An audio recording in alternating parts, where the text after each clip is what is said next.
자, 계속해서 계약의 소멸에 관한 쟁점들 정리하고요. 다음 주제 살펴보도록 하겠습니다. 그래서 관련한 쟁점들 이렇게 되어 있죠. 유효한 법률행위입니다. 그래서 일시적 계약이다. 즉 매매나 교환을 의미하게 됩니다.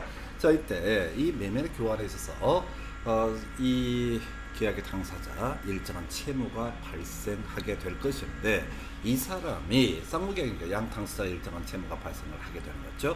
근데 일반 당사자가 귀책 사유 있는 채무 불이행이 있게 된다라고 전제를 삼게 됩니다. 그러면 이제 뭐라고 할 수 있다? 해제권이라는 것이 발생하게 될 것이고요. 이때 해제권 행사라고 하는 거, 첫 번째 상대방 그 전 원에 대해서 행사를 해야 된다. 요거랑 이제 좀 틀릴 수 약간 다른 개념이, 공유에 있어서 지분권자는 각각 해제할 수 있다. 요렇게 얘기를 했던 것이고요. 자, 매도인이 여러 명일 때는요, 자, 지분권자가 있으면은 각각 해제권 행사할 수 있을 테고, 매수인이 여러 명이다, 지분권을 표시하지 않았다, 뭐 합의 같은 걸 전제로 할 수가 있겠고요. 그건 등기가 돼 봐야지 공유나 합의의 문제가 발생을 하게 되는 거죠. 이때는 매도인은 매수인 전원에 대해서 해제권 행사를 해야 되고, 일부에 대해서 해제권 행사면 소급해서 무효가 되는 해제권 행사로서 효력은 발생하지 않는다라고 할 것. 두 번째, 원래 해제권 행사하려면 최고라고 하는 것이 필요하죠. 그런데 최고 없이 해제할 수 있는 사유 세 가지가 이슈가 됩니다. 그래서 이행 거절의 의사표시를 명백히 했다. 채무자 귀책 사유 있는 이행불능. 자, 이행불능이라고 해서 매도인의 잘못으로 만약에 건물에 홀라당 타버렸다. 그럼 매수인은 이 매수인 채권자가 되거든요. 이때는 이 매도인에 대해서 최고 없이 계약을 해제할 수 있다. 이렇게 갑니다. 정기 행위에 있어서 목적 달성이 불가능해지게 되면은 이때 최고 없이 계약 해제권 행사할 수 있다. 근데 우리 지문에서 특히 이행 불능을 가지고 매수인이 자신의 채무를 이행해야 된다라는 식의 지문은 틀린 표현으로 구성이 됐었고요. 그냥 최고 없이 계약 해제할 수 있다. 이걸로 날리는 거죠. 정기 행위에 있어서 해제권 행사가 없다라고 할지라도 계약은 소급해서 소멸한다. 틀리게 구성이 됐던 바가 있습니다. 자, 계약 해제 효과라고 해서 소급해서 무효가 되게 됩니다. 그래서 계약 체결시로 돌아가서 무효가 되게 되죠. 그래서 파생되는 문제가 뭐가 있느냐라고 했을 때 원상 회복의 문제 발생하게 된다. 예, 이자 지급 필요하지요. 이게 이제 하나의 논의 포인트.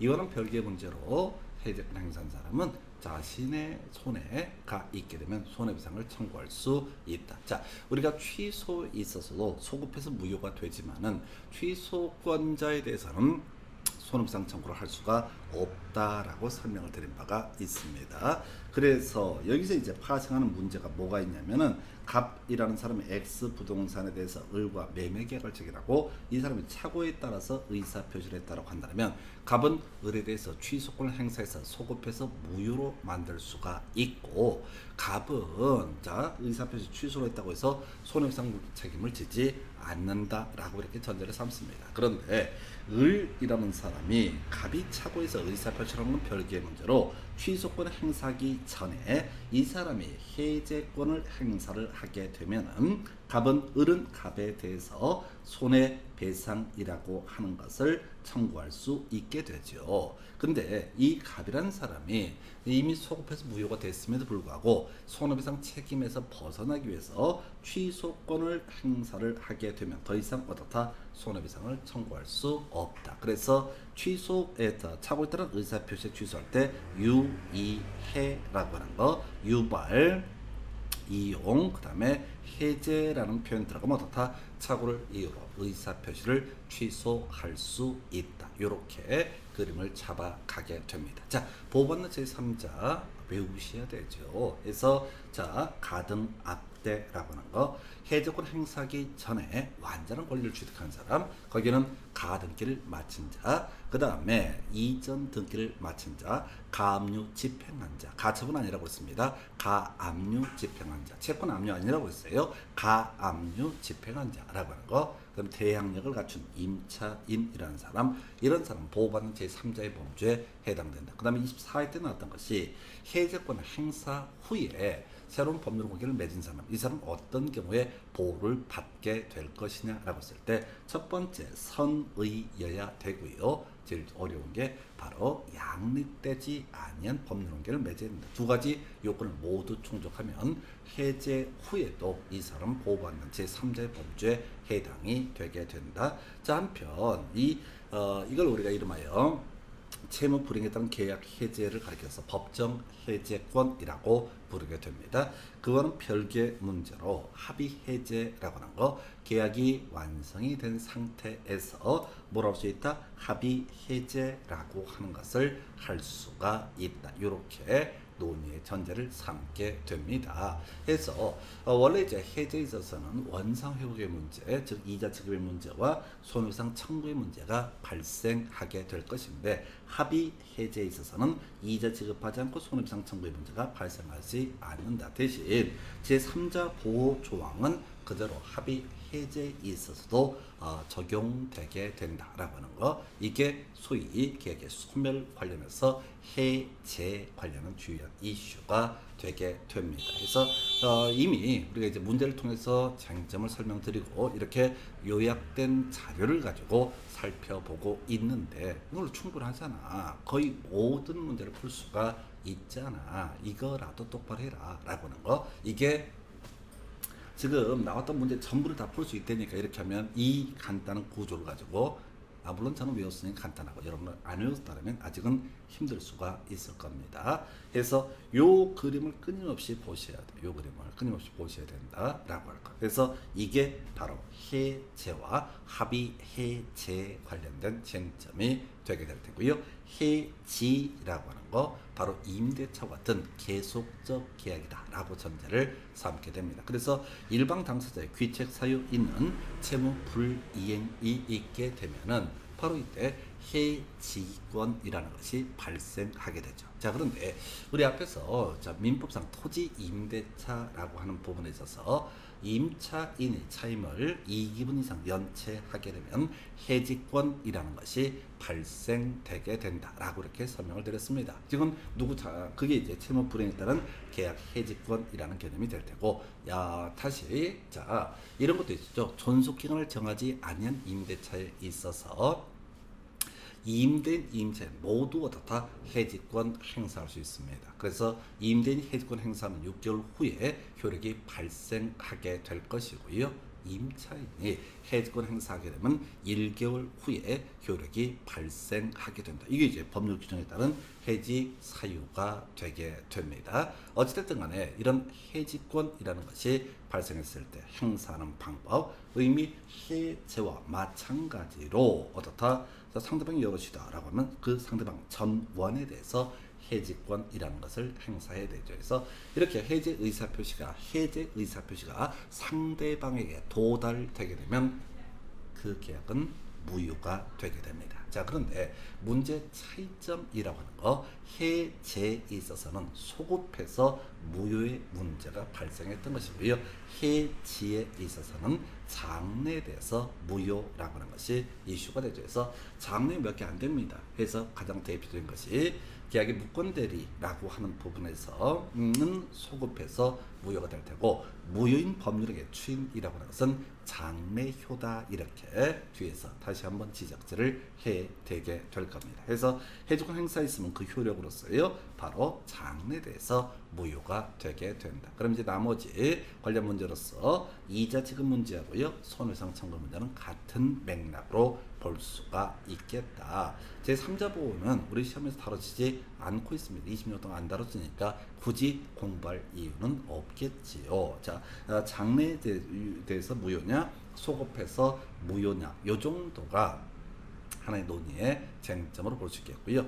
자, 근데 해지권 공부를 다 했다 할지언정 실질적인 시험 문제 포인트가 되는 영역은 바로 합의 해지라고 하는 거. 자, 채무 불이행의 문제나 법률 규정과는 무관하게 임대차, 토지 임대차를 중간에 끝내고자 한다. 그러면 이제 임대인과 임차인이 합의하게 되면은 이런 것을 가리켜서 합의 해지라고 부른다. 그래서 법정 해지권에서는 원상 회복, 이자 지급의 문제와 손해배상 청구의 문제가 발생하는 데 비해서 합의 해지라고 하는 부분에 있어서는 바로 이자 지급의 문제라든가 손해배상 청구의 문제라고 하는 것은 발생하지 않는다. 이렇게 가게 됩니다. 그래서 이 합의 해지 그리고 합의 해제라고 하는 이 두 가지 이슈가 주요한 쟁점이 될 테고요. 합의 해지, 합의 해제라고 하는 것은 뒤에서 이제 요즘에 잘 내지 않는데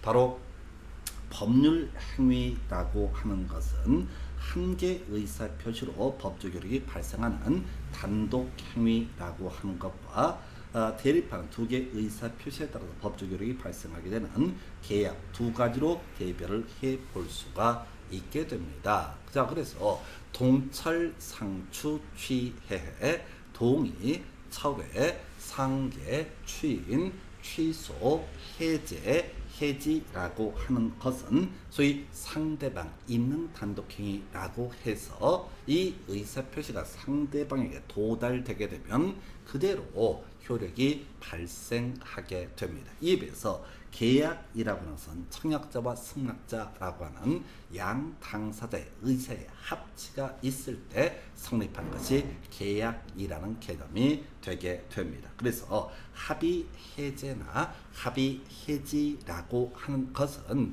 두 개의 의사표시, 매매나 교환 같은 일시적 계약을 더 이상 채무를 이행하지 않고 소멸시키기로 하기로는 의사의 합치를 가리켜서 합의 해제라고 부르게 될 것이고, 이에 대응해서 계속적 계약, 임대차 계약에서 임대차를 더 이상 유지하지 않기로 임대인과 임차인이 효부를 친다라고 하게 되면 이걸 합의 해지라고 부르게 된다. 그래서 동철 상추 취해 특히 해제와 해지라고 하는 것은 단독 행위의 일종이 되게 될 것이고, 이에 대응해서 합의 해제, 합의 해지라고 하는 것은 계약의 일종이 된다. 그래서 여기서 이제 나왔던 응용이던 지문이 그런 게 있었죠. 우리 계약의 성립이라고 하는 데서 청약에 대해서 조건부 승낙 또는 뭐가 있었지? 조건부 승낙하고 또 하나가 변경을 가한 승낙이라고 하는 것을 예시를 하면서,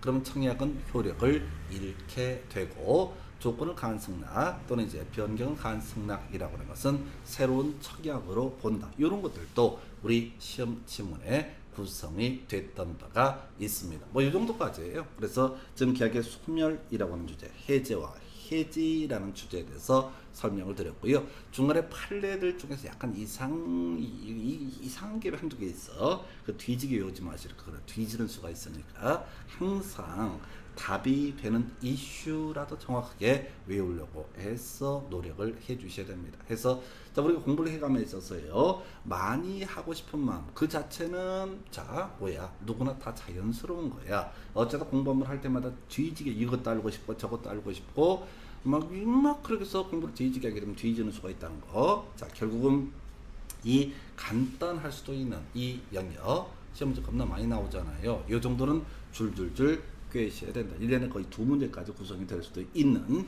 영역이 바로 계약의 소멸이라고 하는 주제이고요. 이 내용이 세팅이 돼야지 뒤에서 약간 응용 들어가는 것들 얘기할 때 계속 하나하나의 터치 사유가 되게 됩니다. 그래서 자, 이렇게 해서 계약의 소멸에 관한 주제 설명드리고 잠시 끊었다가